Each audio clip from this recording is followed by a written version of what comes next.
The story begins as we see a band of red ogres attacking a town. The people cower in fear, and as the monsters approach, a dragon can be seen flying overhead. A man on the dragon's back chants, and hundreds of paper talismans descend onto the ogres. A talisman stops in front of each ogre, and there is a devastating chain of explosions that destroys even a part of the town. One of the ogres survive, but it gets eaten by the dragon with a single bite.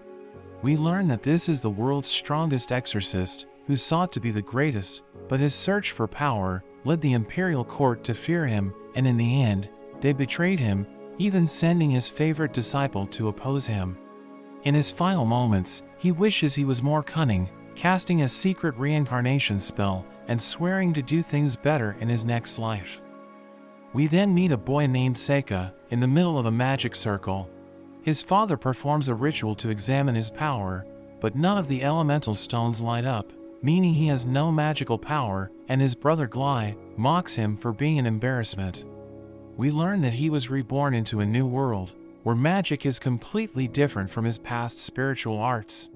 Despite not having any mana, he senses great spiritual energy from his body. We see Seika as he gathers some leaves. Paper is too expensive, so he creates shikigami from the leaves instead. The leaves transform, with some turning into mice, and the others into crows. His brother Glai suddenly approaches, asking what he is up to. His brother looks down at him, threatening to hit him, but Seika's crows defend him. Their older brother, Luft, rushes over and chases off the crows. Noticing that Seika is unarmed, he is a little suspicious, but takes Glai to get treated. We see that Seika is learning about his new world on his own. He is the son of a mistress, which gives him lower status, so he is generally ignored at home. We see him working hard, as he makes his own paper, and is finally able to make his paper talisman. He gets a knock at the door, and we meet a young maid named Aoife, who returns his coat, which his brother had thrown out. Glai saunters in to taunt them, telling Aoife to get back to work, and bragging that he'll be going to the Imperial Magic Academy. As he is bragging, their father shows up, saying they need to get back to their training. Before they leave, Seika asks to join them. We see Luft as he casts his spell, creating a wind blade, and blasting through a large stone. Glai also shows off his magic, shooting a fireball at the target. Glai is proud of himself, and dares Seika to give it a try, believing that Seika has no power. Seika reluctantly takes the wand. On one hand, he doesn't want to reveal his power too soon, but on the other hand, he decides that a show of force might deter his brother from continuing to harass him. Using his spiritual arts, he fires a blue fireball, which completely destroys the target. The family is stunned at his power, and the fact he cast his spell without an incantation. Glai tries to take credit, saying it was his leftover power in the wand, but their father acknowledges Seika's abilities for the first time. Seika asks if he can also study magic, but his father refuses, saying it would be pointless, because there has never been a person born without magic that has become successful. However, he does give Seika a tutor, which gives him access to books, and Seika spends all his time trying to learn more about magic, even spying on his brother's lessons to keep up. As the years pass, Seika finally finishes his talisman. We learn that in his past, he would defeat demons and capture them, sealing them in another dimension to call upon later. He believes that even in this world, he would be able to summon his servants. As a test, he attempts to call on his most well-behaved demon. A door appears, and a young girl emerges. Seika doesn't quite recognize her, but the girl jumps on him, overjoyed to be reunited with him. The girl is introduced as Yuki, and she suggests that her appearance is different because his spiritual energy is lower than in the past. Seika is glad this was a success, and Yuki wonders how she can help him. Seika tells her it was just a test, and that she can't be seen by anyone else.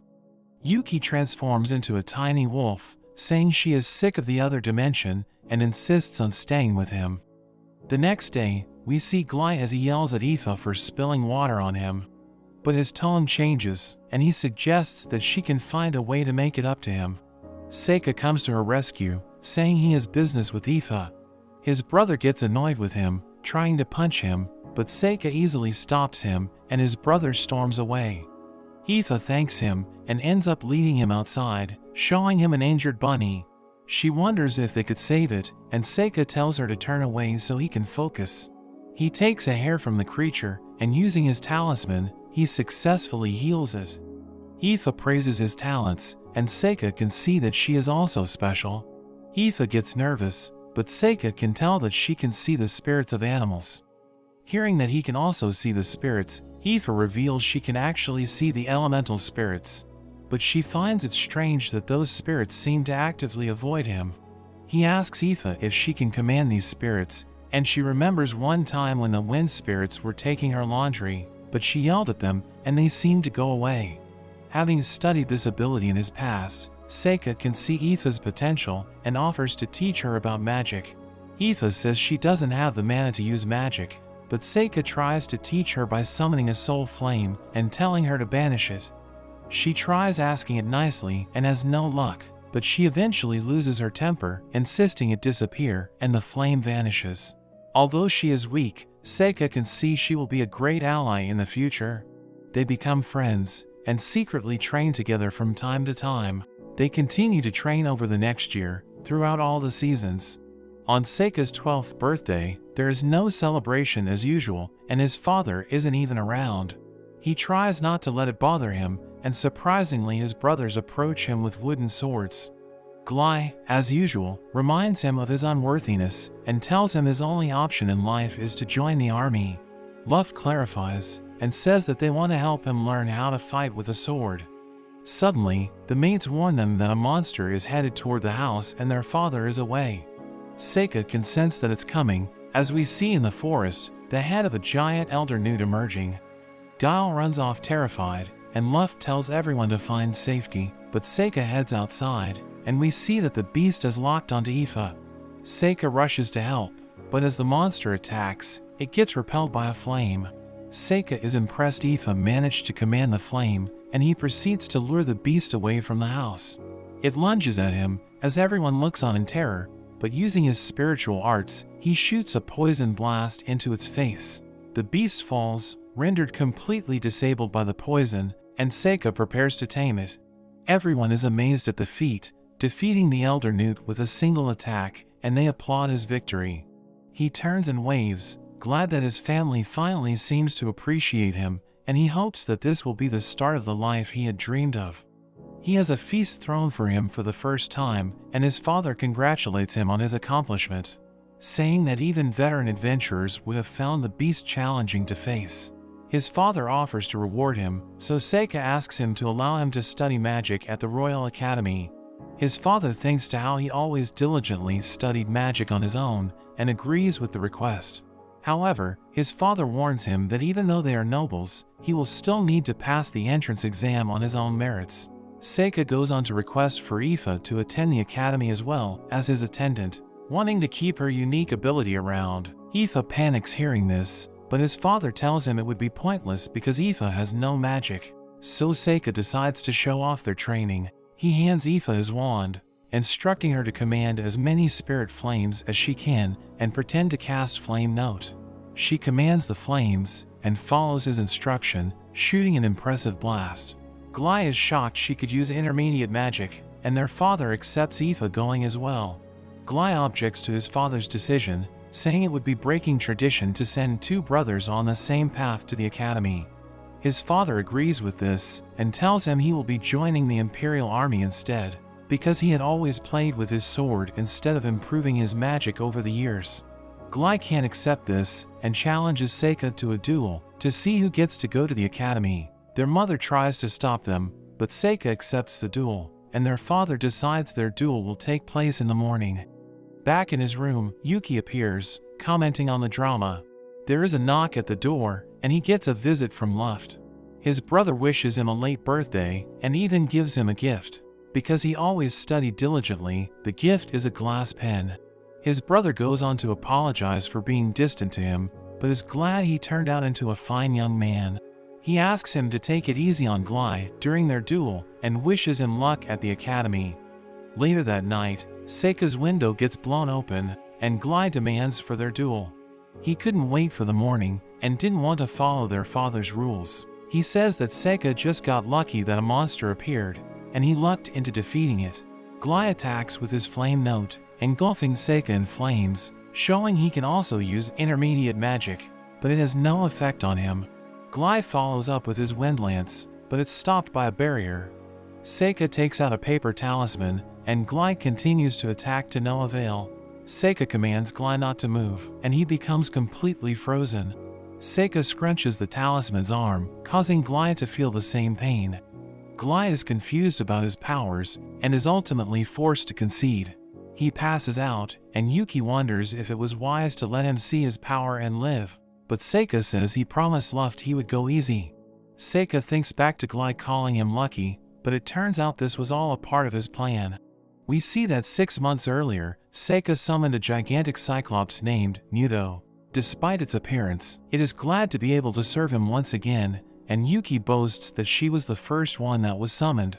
Having researched the monsters in the area, Seika tasked the cyclops to drive the elder newt out of the mountain.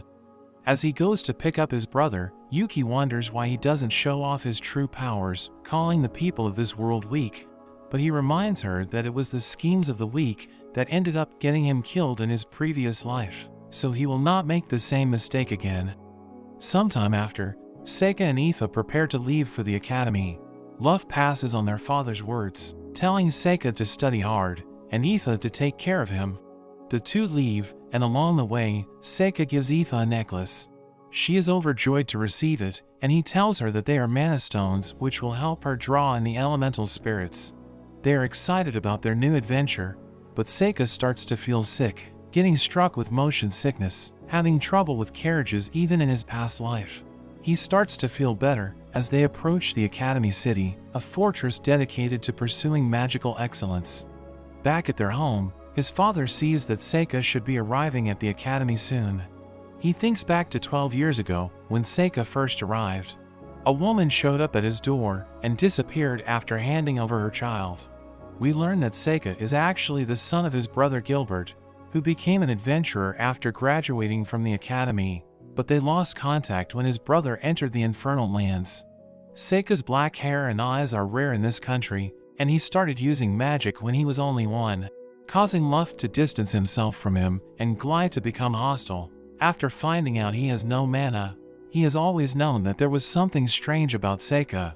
Knowing there is something within him that could either let him become a hero or become a lord of evil, he feels bad for sending Glai to the army, but he felt it would be too risky to send Seika there. Instead, he decided to send Seika to the academy, in hopes it would be a better place to nurture him. Seika and Aoife arrive, and they get to their room. Aoife is surprised he actually has a weakness. Seika tells her that her room is next door, and she seems disappointed, suggesting that she should stay with him for the night, since he is her master now. Seika misinterprets this as staying for dinner, and says he has lost his appetite from the ride. Although disappointed, Aoife leaves to find him some food. Yuki bursts out annoyed, saying he has no clue about girls, and points out that Aoife is in love with him, even using her position as his slave to her advantage, and Seika is left in disbelief. Later, the two explore the city, but Seika senses a strange energy. They continue on to register for the entrance exam, and when Seika reveals he is from a noble family, everyone around takes notice. Aoife introduces herself as his slave, surprising the others. There is a magic tool that measures mana, and Aoife is shown to have an affinity with wind and fire. When it's Seika's turn, nothing happens, and the woman is confused. Seika reveals he has no mana, and the woman tells him he can still register. The other students start to gossip, saying he will get in because of his family. Aoife gets mad hearing this, accidentally leaking her flames. The gossip stops as a girl confidently walks past. Seika notices something about her, and she introduces herself as Amu. As she places her hand on the device, it radiates with a blinding white light, meaning she has a strong affinity with all 4 elements. Everyone is amazed seeing this, and Seika calls to her. He thanks her for stopping the gossip, but she says she wasn't trying to help him, saying that she is actually annoyed by him, thinking he can get in without any magic, and says he would just get in her way. But Seika recognizes her as his prized disciple from the other world. Although her appearance is a little different, he can tell that it's her. They take the entrance exam, and Aoife worries about how she did, but Seika tells her she can make it up during the practical exam. During the practical, the examiner explains that there are targets set up for each of the different elements, and their score is the total of all the targets that they hit. The students proceed to chant their spells and fire at the targets, but Seika is not impressed by their attempts. It comes to Aoife's turn, and she uses her flame note spell, creating an enormous flame, and even causing the flame-resistant target to burn. Everyone is shocked she used intermediate magic without an incantation. Aoife continues on to the next target, using her Wind Lance spell, which completely destroys the target. She apologizes for the damage, and she is still nervous about passing, but Seika is amazed that she used wind magic, and she tells him she has been practicing on her own so she could surprise him. Seeing her growth, Seika starts to tear up. Seika gets called up for his turn, and the others gossip about him having no mana. But Seika shoots his fireball, and they are shocked by his blue flame. Seika moves on to the earth target. Using his knowledge and spiritual arts, he destroys the granite target by turning it into a crystal. The examiner panics, wondering what spell he just used, but Seika quickly moves on to the water target. Using one of his talismans, he uses his frozen arts, producing water, which he turns into a glacier. Everyone is left shocked, and Seika wonders if he overdid it. After the exam, the examiners are left in disbelief, especially since Aoife was measured to have weak magic and Seika was meant to have no mana at all. They talk about all the exceptional students, and we see that Amu performed even better, completely destroying all 6 of the targets. They think that she could even be the hero that the legends say will appear when the Demon King is revived. A few days later, the results of the exam are posted, and Aoife worries about failing. Seika finds himself in 3rd place, and he wonders who could have beaten him. It turns out Aoife is in 2nd place, and Seika can't believe that she beat him. They see that Alma came first, and Aoife is impressed by her. A few days later, they get their acceptance letters, and they head to the academy for the welcome ceremony. Aoife worries they won't be together because they are going to be in separate dorms, but Seika tells her not to worry. He suddenly gets a strange feeling, and he asks Aoife if she can see any spirits. Aoife reveals that there are a number of dark spirits, and Seika goes to investigate. They find a huge magic circle and feel something is off, but since it could be the academy's, they decide to leave it alone, but Seika leaves behind some of his talismans. Inside the academy hall, there is a feast for the students, and Seika can't help but grab some food. Amu starts to give a commencement speech as the student representative. But as she speaks, Seika has a feeling as the magic circle is activated. He feels something approaching, and the doors are suddenly blown open, and there are some lesser demons that appear. The students panic and run. Seika sees that the demons seem to be looking for something. There are some that stay behind and fight, but Seika sees how weak they are. One of the demons approach, and Seika prepares to step in, but the demon gets cut, and Amu steps in. She uses her wind lance on the demon, and engages it in battle, but Seika notices something is off. He looks around the grounds using his talismans, and finds the caster by the circle. He warns Aoife to stay safe, and disappears, leaving only a talisman. Seika approaches the demon in the forest, trying to talk with it, but the demon calls him a fool for challenging him. He summons some more lesser demons, sending them to attack, but Seika instantly crushes 2 of them, and even traps and captures the 3rd one. The demon is impressed, introducing himself as Gallius, the metal demon. Seika attacks using his talisman, but the demon destroys it. Seika is surprised it could see his invisible talismans, and tries it again with more talismans, but they also get blocked. The demon shoots out a blade, which Seika easily dodges, but it suddenly reappears, and he realizes the demon can teleport the blades. The demon can also shoot fire, and as Seika jumps to dodge, the demon appears behind him, cutting him, and he ends up losing one of his arms. Remembering that the demons were searching for something, Seika asks what he is after, and the demon reveals that he is looking for the hero. Seika says that the hero is just a legend, but the demon insists that it's real, saying that the years of peace have caused people to forget and just think of it as a legend. He reveals he received an oracle 12 years ago, and believes Amu to be the hero. The demon continues to attack with his blades, and Seika gets impaled, and the demon finishes him off. As the demon turns to head for the hall, Seika is revealed to be completely fine. The demon is confused how he is alive, and Seika gets stabbed in the head, but says he can just revive. The demon is determined to kill him, and then stop the hero before she becomes the strongest, but Seika laughs at what it means to be the strongest.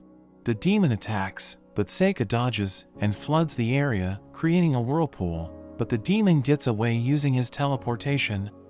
He reappears, and Seika opens a gate, summoning a thunder beast that strikes him with lightning.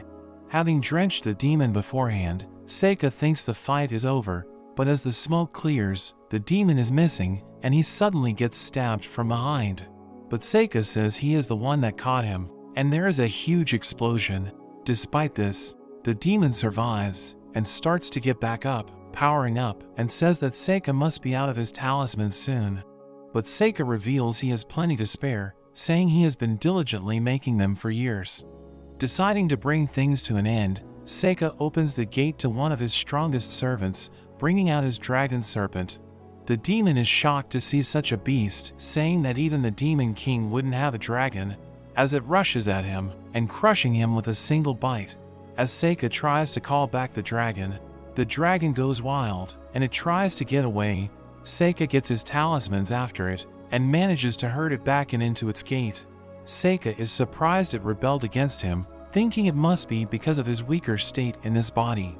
Yuki suddenly appears, wondering if it was okay for him to use so many body double talismans, but he says it was necessary to work out the demon's attack patterns. Seika returns to the hall, and Aoife is worried about him. Aoife tells him that Amu ended up taking out all 3 of the lesser demons by herself, and the other students look at her shocked, but also concerned. Seeing their looks, Seika can tell that she will end up just like him in the past. He is determined to help her become the strongest, so he can sit back and enjoy his life instead. 1 month after the demon attack, the academy has calmed back down. Seika tries being friendly with Amu, but she acts cold toward him, and completely ignores him. As Seika and Aoife are walking to class, there is a pot above them that suddenly spills, but Seika manages to teleport out of the way. Professor Cordell apologizes for spilling the pot, explaining that it is a special mixture of monster blood and minerals that he is using for his research. He was trying to move it with his magic, but ended up spilling it. He apologizes once again, and heads on his way. Seika and Aoife get to their next class. Their professor tells them that the founding anniversary is coming up, so she needs the top 2 students, Amu and Aoife, to help out with a ritual. The professor explains that they need to take the new student roster to a temple in the forest and have it blessed. Seika thinks it could be dangerous, having fought the demon there. He asks what would happen if one of the students declined, and the professor tells him he would be next in line. Hearing this, he orders Aoife to give up her spot. The other students are shocked, but Seika says that such an important ritual shouldn't be carried out by a slave. After class, he apologizes to Aoife, and she realizes that he was trying to take the attention off of Amu, who people had started to resent after her performance against the demons. She wonders if Amu is his type, but Seika says he just wants to be her friend since she is the strongest. Aoife gets jealous hearing this, saying that she can also become strong. But Seika tells her to imagine being so strong that she is both praised and feared by everyone, saying that is what will happen to Amu. A few days later, Seika is handed the roster, and he heads off into the forest with Amu. Amu is suspicious of him, thinking he is trying to hit on her, even when he already has Aoife. Seika tells her it's all a misunderstanding, and he has nothing going on with Aoife. Amu's head suddenly hurts, and Seika notices a magic circle. They think it's strange, and it suddenly activates, transporting them into a dungeon. They are engaged by 3 lizard men, but Amu rushes at them, using her fireball, and taking them out in an instant. An ogre appears behind her, but Seika summons a wood pillar, and crushes its head. Amu finds his spell to be strange, but Seika plays it off as a spell he learned being a noble. They start exploring the dungeon, and Seika lights the way using his talismans. He leaves a trail, sticking talismans to the ceiling, and Yuki wonders what he is doing. He explains that he is leaving a trail so that his Shikigami on the surface can hopefully find him and help them get out of the dungeon. Yuki suddenly notices more monsters approaching. Amu charges at them once again, but as she fights, her head hurts and she gets knocked out. Seika rushes to help her, using his wooden stakes to impale all the monsters, but there are just too many. Seeing that Amu is passed out, he summons a giant centipede, which is able to take out the rest of the monsters. When Amu wakes up, she is surprised all the monsters are dead. Her head hurts again, but feels better when Seika puts up a barrier. He tells her his barrier can block curses, and he wonders when she started getting the headaches. She says that it was ever since she enrolled at the academy, but doesn't think it's a curse because she hasn't noticed any marks. Seika says there are some places she can't see, which concerns her, but she ends up stripping down so he can check her body. They don't find any marks, but Seika says it could be hidden in other ways. Seeing as the barrier stops the effect, they can assume she is cursed. Amu wonders if she will have to stay in the barrier forever, but using a strand of her hair, Seika is able to create a substitute for her. The two get to know each other better, and Amu wonders about his relationship with Ifa, saying that she is in love with him. But Seika says they are just family, which Amu finds amusing, for a noble to call his slave his family. But Seika tells her how he was always treated like an outsider, and Ifa was the only one who treated him normally.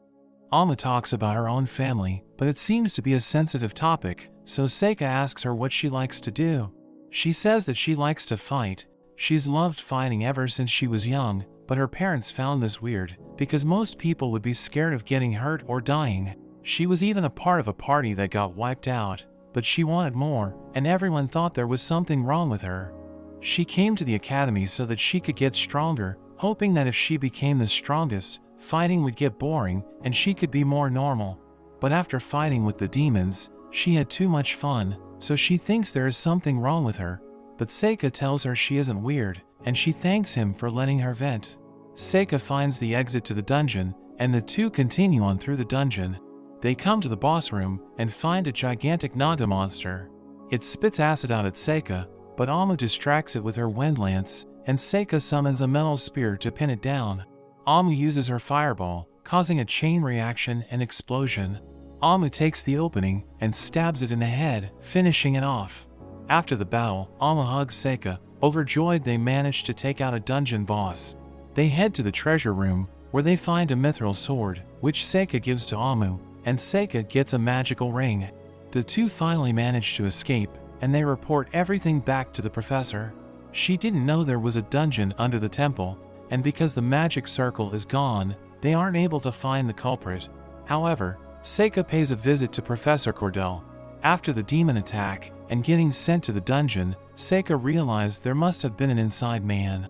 The professor is surprised, thinking he had gotten rid of any evidence. Seika tells him to reveal his true form, but he is actually just a human working for the demons. Looking at his ritual, Seika calls him a genius. Cordell is proud of himself, revealing it's a curse that uses light magic to kill its target from a distance under the guise of an illness. He starts gloating about how he will kill Amu with it, but Seika points out how he is protecting her. The curse is targeting those who were covered in demon blood, because Amu had killed all the demons, but Seika summons the demon that he captured, and covers himself with its blood. He becomes a target of the curse, but using a counter-curse technique from his past life, he is able to send the curse back to the professor. The professor feels the effects and starts bleeding out. Seika is actually impressed he developed a curse from scratch in this world, but as an exorcist, curses are his specialty. After the encounter, Yuki wonders how he knew the professor was the culprit, and it turns out that his Shikigami found pollen on him, which was only from flowers near the magic circle. Having solved this problem, he hopes he can finally get back to being a normal student. He gives Ifa the magic ring, which helps her with attracting the elemental spirits. He tries being friendly with Amu, but to his surprise, she still acts coldly towards him, but has somehow warmed up toward Ifa, and he is left confused about when they became friends. 1 year has passed, and things have been peaceful. The students are having another feast. Amu thanks Ifa for helping her with her studies over the year, and she is glad she gets to enjoy the food, since the demons interrupted last time. Seika watches over the school using his talismans just in case, but he suddenly gets approached by the vice principal. He gets told that he and Aoife need to see the principal. Amu jokes about him getting expelled, and Seika feels something is off. Aoife wonders what the principal is like, because the vice principal was the one running the school. As they enter the office, they find a small dwarf woman. She comments on how she thought he would be more cocky, and Seika is surprised a demi-human is the one running the academy. The principal is surprised by such a comment, causing her to remember a certain person. Seika wonders if she knows her father, but she was thinking about his uncle, who we found out was Seika's real father. The principal gets to the point and tells him that she wants him to enter the capital's sword fighting tournament. She calls in another student named Mabel and tells them that their academy has been given 2 entries for the tournament. One will be for Mabel, and the other will either be for him or Aoife. Amu is shocked to hear the news, wondering why she wasn't asked. She wonders why they are participating in a sword fighting tournament, but Aoife tells her they changed the rules to allow magic this year. Amu still can't believe that she wasn't chosen, despite her skill with both magic and swordsmanship. Apparently, the principal just felt Seika was the right one for the job. Seika suggests that didn't want to put up anyone too strong, worrying about people trying to poach their students. In that case, Amu wonders why he was chosen, but Seika just calls himself average, although Amu can hear his BS. The 3 start talking about Mabel, and Amu suggests that she must be a noble, which got her spot thanks to her connections. As she is trash-talking, Mabel suddenly appears, suggesting that the reason why she wasn't chosen was simply because she is too weak. This gets Amu fired up. She borrows some practice swords from some students nearby, and challenges Mabel to a fight. As they prepare, Seika can see that Mabel is confident with the sword, and Aoife wonders if they should stop them. But Seika is interested to see how good Mabel is. The fight starts, as Amu rushes at Mabel. Her attack gets blocked, and Mabel goes on the offensive. Amu gets overpowered in an instant, and the fight is over. Mabel makes fun of her, calling her the hero, but Amu calls her out for using magic. Mabel tells her she is weak because she expects second chances, and she also warns Seika to withdraw from the tournament if he doesn't want to get hurt, saying it will be brutal. Seika thanks her for the warning, and she leaves. Aoife checks up on Amu, who seems to have suddenly made up her mind. Soon after, they're on a carriage headed to the capital, but Seika is confused about why Aoife and Amu are tagging along. Aoife says that she is coming as his servant, leaving Amu, who seems to have just snuck along. She says she has always wanted to visit the capital, but Seika can tell she just wants to see the tournament and see how Mabel fights. He wonders where she plans on staying, and she says she will be crashing with Aoife. Seika starts feeling sick from the carriage ride, and Mabel calls him weak. Amu tells her to respect her elders, but Mabel reveals she is actually the same age as them, even though she enrolled a year later. Aoife also reveals that she enrolled 1 year late, so she is actually a year older, and Amu makes sense of why she is so much more developed. Mabel is disappointed at the academy, saying that everyone acts like children, including Seika, but Seika points out that's because they are still children. They finally arrive in the capital, and Seika is sick from the ride. Mabel has already left, and Aoife suggests that he should go to the inn to rest, but Seika insists on going to the arena to check out the tournament bracket. He finds that if they both win, he will face Mabel in the semifinals. After checking out the bracket, Seika decides to go and rest at the inn. Aoife wants to accompany him, but he tells her to go explore the city.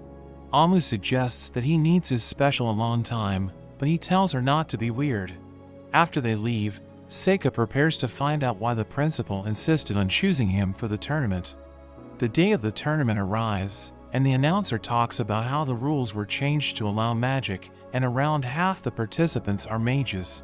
The participants have a special amulet that absorbs damage for the fighters, but if it breaks, the match is over. Seika sees this as a way the tournament is trying to prevent casualties. Seika is introduced in the first match, and his opponent is an ex-noble mercenary nicknamed the Godspeed Bulldog. He is a pure swordsman, known for his impressive speed. He was expelled from his family for his bad behavior, so he considers himself lucky to have Seika as his opponent, since he has a grudge against nobles. The crowd gets excited to see how a fight between a mage and a swordsman will go, but the man looks down on mages, saying their spell take too long to cast. Seika mentions how he is still feeling unwell.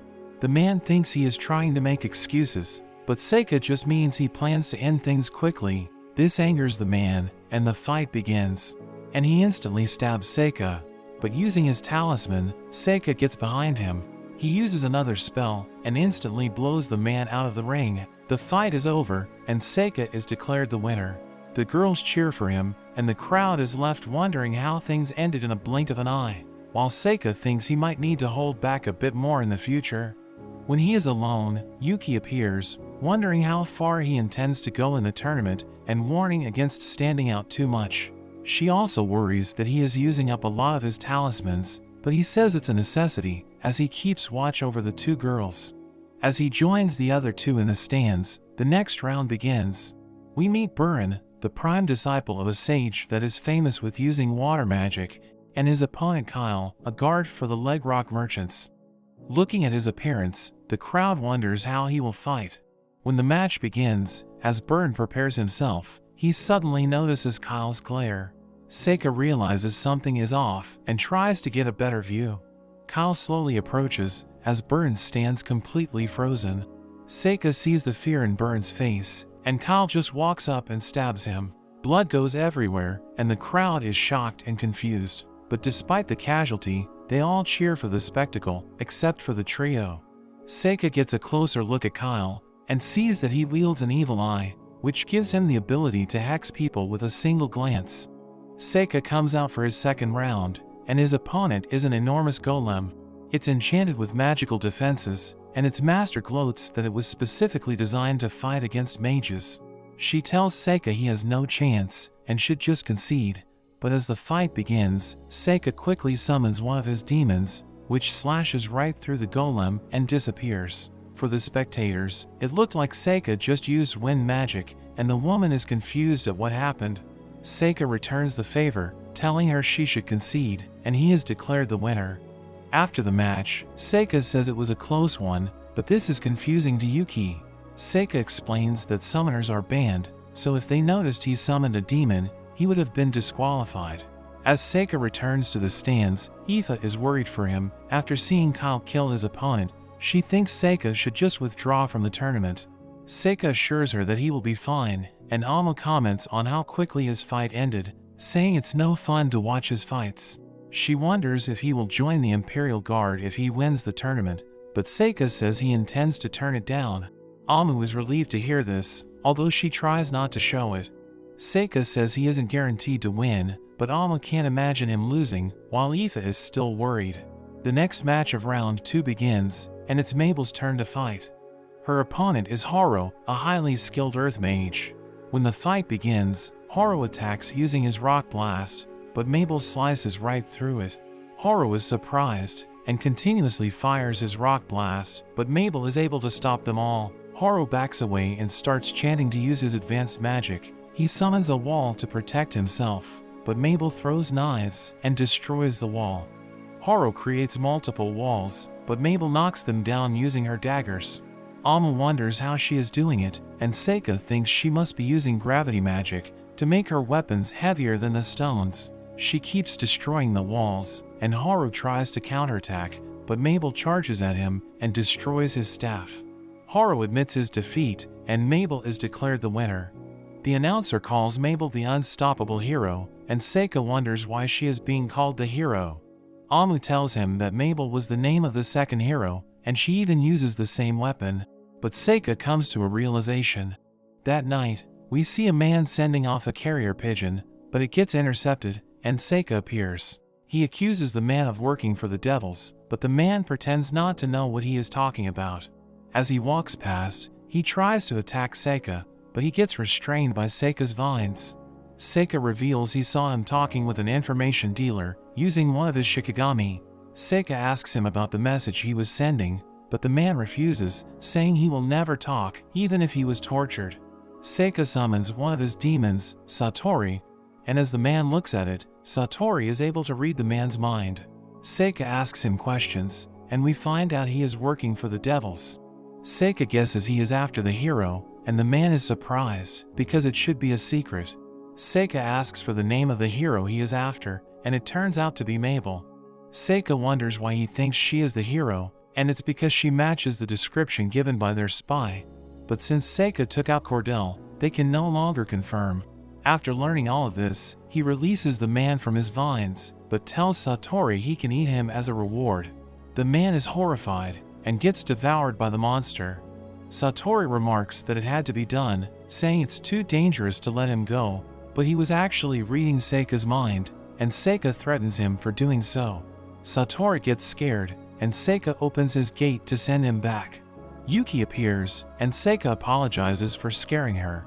He calls over his raven, and checks the message from the pigeon, but it turns out to be encrypted, and he wishes he kept the guy alive. Seika works out the Academy's plan. It was to send Mabel to win and draw all the attention as the false hero, so the devils can stop targeting Amu. Yuki is curious about Mabel's identity, and Seika suggests she must be using a fake name, although he doesn't care to investigate her further, since she is there to protect Amu. The next day, Kyle took out his opponent in the same way, thanks to his evil eye, and a boy named Reynas, who can use all 4 elements, also advances. Seika runs into Reynas, and he tells him he will see him in the finals. Everyone has been talking about him since he can use all 4 elements, and his opponent in the next round has already withdrawn. Seika goes up against a necromancer in the 3rd round, but defeats him with ease, and Mabel easily wins as well. After her fight, Mabel confronts Seika, telling him he should withdraw before their fight in the semifinals, but Seika refuses. She acknowledges his strength and warns him that she will have to go all out against him, but she doesn't want to end up killing him. But Seika still refuses to withdraw. There is a sudden announcement that Kyle's next opponent has withdrawn, so they decide to move up the semi-final match between Reynas and Kyle. As the fight begins, Reynas buffs himself with light magic to protect against the evil eye. Amu is surprised he can use light magic on top of the 4 elements. Reynas starts to gloat since he is immune to the evil eye, but Kyle slowly advances. Reynas shoots his fireball, but it seems to have no effect. He keeps attacking, using all his different elements, but Kyle is unfazed by the attacks, and continues to move forward. Seika thinks he must be using gravity magic, just like Mabel. Reynas starts to get desperate, and summons an army of golems to defend himself. But Kyle uses shadow magic, and destroys all of the golems in an instant. Reynas charges at him, but he is stopped as Kyle binds him with his shadow. As Kyle goes to finish him off, the refs call the fight, and Kyle is declared the winner, advancing to the finals. At night, Seika thinks about going back to the academy after the finals, and Yuki reminds him not to win. As he tries to sleep, Yuki suddenly transforms, saying she wants to sleep with him. Seika says they sleep together all the time, but Yuki says it has been ages since she took her human form. Seika gets a feeling, and notices Mabel on the roof, thanks to his Shikigami. He jumps on Yuki, making her happy, but there is an explosion, and Mabel makes her entrance. Seika prepares for a fight, and Mabel throws her knives at him. She tackles him out of the window, but he manages to back away from her. He tries to bind her with his vine spell, but Mabel is able to defend herself. She charges at him, but Seika gets away using his body double talisman. Seika manages to hold her off, and he tries to talk to her. Mabel finds it strange he wants to talk after she just attacked him, but Seika can tell that she wasn't trying to kill him. She reveals she was just trying to break some of his bones so he would have to drop out of their fight. She is determined to get to the finals, and asks him to withdraw once again. They explain everything to Amu and Aoife, although Seika leaves out the part about Mabel posing as the hero. Amu stops Mabel, and demands a rematch, but Mabel isn't in the mood. However, Amu insists. They start their duel, but this time Amu uses magic, cutting right through Mabel's sword. She reveals that she can also use gravity magic now, and tells her not to underestimate her. She says they are now even, and she is glad to have another sparring partner. Mabel is a bit confused, but they end up deciding to get along. They head back to the academy, and Seika meets with the principal. He reveals that he figured out their plan of using Mabel, but the principal reveals that she sent him to the tournament in order to save her.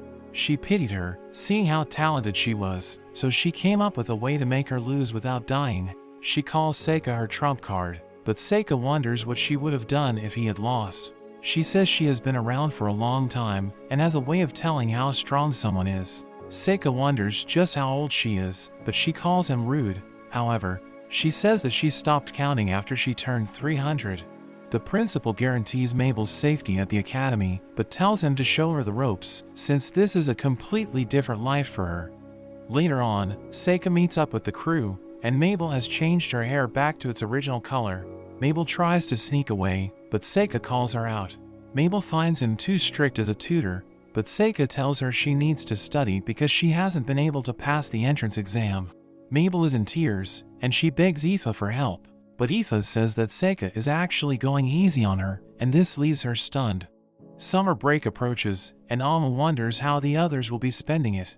Seika says that he has been requested to investigate dragons in the country of Astilia. His father had been requested, but he is too busy, so Seika is being sent instead. Amu asks to tag along, but Seika reminds her that her parents are expecting her. Mabel says she has no plans and also asks to join, but Seika tells her she needs to catch up on her studies. He asks Aoife to join him, and she quickly agrees. There are suddenly two people that enter the hall. They come up to Seika and introduce themselves as Cecilio, the first prince of Astilia, and his elven attendant Liz. Seika exchanges greetings, but Cecilio is soon drawn to Aoife. He immediately asks her to join his harem and become one of his wives. They are all shocked, and Aoife explains that she is Seika's servant. The prince asks to buy Aoife at a high price, and Seika is left stunned. Liz tells Cecilio he is making a scene, so they move to a private room to discuss. They start talking about the dragon investigation. According to the legends, the dragon was originally hatched from an egg by the royal family. Cecilio explains that the dragon is said to have lived alongside humans for over a century, but recently, it started to act strange, attacking fields and even livestock, so Cecilio tells Seika to look into what is going on. He then turns his attention to Aoife, but Liz reminds him to behave. After the meeting, Seika gets ambushed by Amu and Mabel, who want to know what is going on. They are worried about Aoife being handed over to the prince, but Seika thinks it could be a good opportunity for her if she is interested. They tell him that there is no way she would want that, and that he shouldn't even bring it up to her. But Seika is confused about this, not wanting to deny her this opportunity. 2 days later, he and Aoife join the prince's caravan to Astilia, and Seika struggles on the ride. They talk about how they will get to see a real dragon, and Aoife mentions how the prince asked her to ride with him. She thinks he was just joking about her joining his harem, but seems a little flattered by it. 9 days later, they reach the capital of Astilia. They find the surrounding quite beautiful, but Cecilio mentions that the dragon has caused the people to live in fear, and trade has become difficult. The dragon flies overhead, and Seika notes the size of it. The dragon suddenly dives down at them, swooping right past them. We hear a spell being chanted, and an impressive lava tiger is summoned. It lunges at the dragon, narrowly missing it, and the dragon flies away. The tiger turns its attention to Aoife and charges at her, but Seika manages to stop it just in time, although the tiger starts to melt the surroundings. Seika rushes over, and he prepares to destroy the tiger, but it is suddenly restrained, and we meet Zek the summoner. He reprimands the tiger for running wild, and returns it back to his book. The prince comes running, and warns Zek that he almost harmed his guests, but Zek says he was just trying to chase off the dragon, saying that it's been getting even closer lately, and has started attacking people. Seika wonders what's his deal, and the prince explains that Zek is the head of some mercenaries that he hired. Zek wonders how a kid like him can help with their problem, and Seika wonders why he hired mercenaries. The prince admits he is trying to hunt the dragon as a way to solve their problem. Seika tells him to reconsider, saying it would be impossible for the lava tiger to actually kill the dragon. Zek says he doesn't know what he is talking about, claiming to have killed a number of dragons in the past. The two start to get heated, but the prince breaks them up. He sends Zek away and reprimands Seika for provoking him. Seika apologizes, saying he lost his temper because Aoife was put in danger. He goes on to ask if hunting the dragon has been approved by the queen, since the dragon is the symbol of the country, but Cecilio claims that everything has been left up to his judgment, and he reminds Seika of his place. Seika turns to Aoife and asks why she didn't defend herself with magic, but Aoife says she was scared and froze up. He reprimands her, saying he will not always be around, so she needs to be able to defend herself. He wonders if it was a mistake to bring her, and she starts to tear up. The prince tries to calm him down, saying it's natural to become scared in front of such a creature. Seika says that this is a matter between the two of them and tells her that if she is not able to fight, then she must at least run or ask for help. As they return to their carriage, Seika feels bad for reprimanding her, but remembers back to a time when one of his friends froze up and ended up eaten by a dragon, so he doesn't want that to happen to Aoife. The next day, they head to the library to find out more on the dragons. Seika finds that something similar happened in the past. A few hundred years ago, the queen hatched the dragon from an egg and it lived alongside the people. Eventually another dragon arrived in Astelia, and they started living together in the mountains. But after 50 years, the dragons became more hostile, and it was because they had a baby. Aoife wonders what happened to the babies, and they were said to have left the nest after they became adults. After another 50 years, the female dragon died of old age, and this was all 100 years ago. Aoife thinks the situation is different, since it should just be one male dragon, so it can't be about protecting their young. Seika decides it would be best to just go up the mountain to see for himself. Aoife thinks it's too risky, but Seika is confident he can get away if he needs. Later that night, Aoife comes to his room. She tells him that the prince was asking for her, and she doesn't know what to do. Seika tells her she doesn't have to go, and invites her to stay in his room for the night. He offers the bed to her, but she says it's plenty for the both of them. They get to bed, and Seika wonders what she thinks about the prince. He wonders if she has considered his offer, saying she doesn't need to worry about him. Aoife thinks he is trying to get rid of her, apologizing for the previous day once again. Seika says that's not what he meant, and Aoife wonders why he is bringing this up. He says it could be a good opportunity for her, and Aoife wonders how he would feel if she left him. He says he would feel lonely, but he would be able to accept it. Aoife says she will consider it, although we see her in tears. In the morning, Aoife is already gone, and Yuki suddenly appears. She feels bad for Aoife, reminding him of how Aoife is in love with him. Seika thinks they are just childhood friends, but Yuki can tell she has always loved him. Seika confronts the prince about his advancements toward Aoife. He wonders why the prince is so drawn to her, and the prince says that he finds both her looks and her intelligence to be attractive. He asks to buy Aoife once again, but Seika refuses. However, he says if Aoife is willing, he will not stand in their way. Seika goes on to tell the prince he is headed up the mountain to see the dragon. The prince knows that will take a few days, so he thinks it could be the perfect time to make a move. Seika says goodbye to Aoife, and he heads up to the mountain. As Aoife returns to her room, she is approached by Liz. Liz tells her about the land, and how it is abundant with mana. She reveals that she can see the spirits around Aoife, and suggests that Aoife must be the descendant of the elves. She tries to convince Aoife to join the harem, but she can only think about Seika. Liz wonders if she is content with being a slave, and knows that Aoife must be aware that Seika is a monster. But that's where this video ends. I hope you enjoyed the video. Remember to like and subscribe to the channel, so you don't miss the next episode. Thanks for watching, and I'll see you next time.